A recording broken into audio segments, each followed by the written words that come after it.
इसमें मसीह भाइयों बहनों, कहा जाता है दहेज में बच्चे के दांत नहीं, अर्थात दान में दिया गया तोहफा उसके मूल्य से नहीं आंका जाता, बल्कि व्यक्ति की उदारता को महसूस किया जाता है। आज के पाठों के माध्यम से हमें माता कलीसिया अवगत कराना चाहती है कि हम ईश्वर पर भरोसा करते हुए एक उदार व्यक्ति बने तथा लोगों और कलीसिया के संचालन करने वालों का पूर्ण सहयोग करें। आज के सुसमाचार में ख्रीष्ट एक कंगाल विधवा अति उत्तम उदारता की प्रशंसा करते हैं, जिसने अपना सब कुछ दान में दे दिया था। और इसलिए यीशु अपने शिष्यों को बुलाकर कहते हैं, मैं तुमसे कहता हूं, खजाने में पैसा डालने वालों में से इस विधवा ने सबसे अधिक दान डाला है, क्योंकि सबने अपने समृद्धि में से ही कुछ डाला है, परंतु इसने तंगी में रहते हुए भी अपनी जीविका का ही दे डाली है। उसी प्रकार आज के पहले पाठ में हम सरेप्ता की विधवा की उदारता को पाते हैं। वह घोर अकाल का समय था और नबी इलियास सरेप्ता की विधवा के पास भेजे जाते हैं। इस अकाल में इस सरेप्ता की विधवा के पास मुट्ठी भर अन्न और कुप्पी में थोड़े से तेल के अलावा कुछ नहीं था।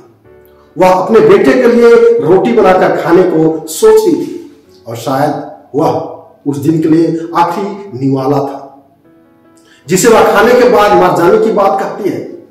इतना सुनने और जाने के बावजूद भी नबी इलियास उससे रोटी मांगते हैं, पर सरेप्ता की विधवा अपने इस मजबूरी में भी नबी की मांग को नहीं ठुकराती है और अपने इस दयनीय परिस्थिति में वह उदारता पूर्वक अपने पास जो भी था उसे नबी को दे देती है। फलस्वरूप उनकी इस उदारता पर उसे ईश्वर की ओर से आशीष मिलती है। ईश्वर यह कहता है, जिस दिन तक प्रभु पृथ्वी पर पानी ना बरसाए तब तक तुम्हारे बर्तन का आटा तथा कुप्पी का तेल खत्म नहीं होगा। और ऐसा ही हुआ, ना तो आटा ना ही कुप्पी का तेल ही समाप्त हुआ।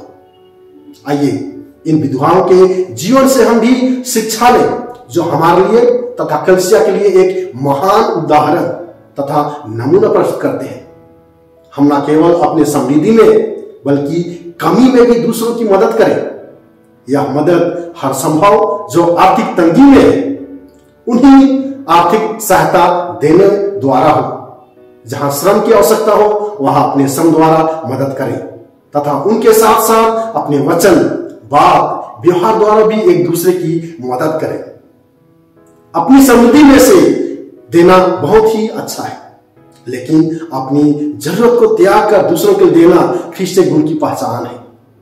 स्तुति ग्रंथ अध्याय 19 वचन संख्या 17 में बताता है, जो दरिद्र पर दया करता है वह प्रभु को उधार देता है, प्रभु उसे उसके उपकार का बदला चुका देगा। हमारे इन छोटे बड़े उदारता के कार्यों के लिए होना हो, हम भी ईश्वर के नजर में उन विधवा की तरह सराहे जाएं, जिन्होंने सिर्फ यीशु को देखने की जिज्ञासा रखी थी। माता तेरेसा कहती है, दूसरों को तब तक दान दो जब तक तुम्हें दर्द ना होता हो। हम अपना सब कुछ प्रभु को अर्पित करें, क्योंकि उदार व्यक्ति का विचार है कि ईश्वर उसकी देखरेख करते हैं और इसलिए उसे भविष्य के लिए पूंजी इकट्ठा करने से ज्यादा जरूरतमंदों की सहायता करना उचित है, क्योंकि ईश्वर हर एक व्यक्ति की सुधि लेता है। क्या जाने वह हमारे द्वारा भी दूसरे जरूरतमंदों की सहायता करना चाहता हो।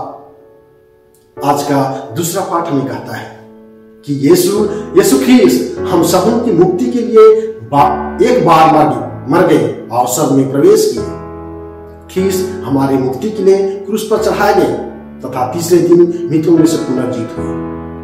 ख्रीष्ट का बलिदान एक उत्तम और महान दान है, जिन्होंने हमारे पाप अपने ऊपर लेकर के अपने पवित्र रक्त द्वारा हमें पवित्र किया। यह ईश्वर के प्रेम का हम मनुष्यों के लिए सबसे बड़ा प्रमाण है। यीशु मसीह क्रूस ही हमारा रास्ता है। क्रूस बलिदान के कारण ही हम फिर से ईश्वर के बेटे बेटियां कहलाने योग्य पाए गए हैं।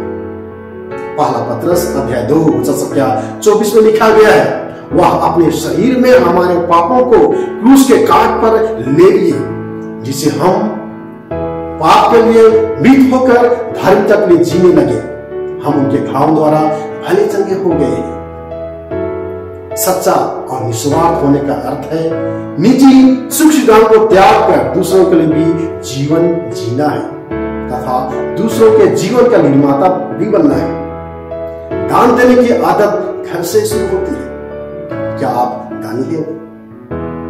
दान पाने की आशा से नहीं, प्रशंसा पाने की आशा से नहीं, अधिक धन पाने की आशा से नहीं, कोई आपके पैर तले सिर झुकाए की भावना से नहीं, बल्कि ईश्वर के लिए आत्मसमर्पण की भावना से हो तथा मानव के उत्थान तथा सहायता की भावना से हो। ईश्वर ने संसार में जिन वस्तुओं की सृष्टि की, उन सब पर सभी मनुष्यों का अधिकार है। जो हमारा नहीं है उस पर अपना अधिकार ना जताएं।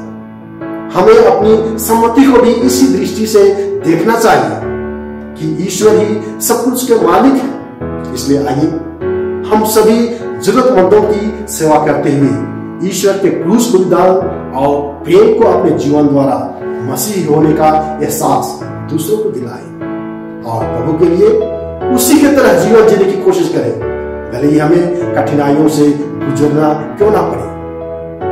प्रभु ईसा मसीह का प्रेम और उसका सामर्थ्य आपके ऊपर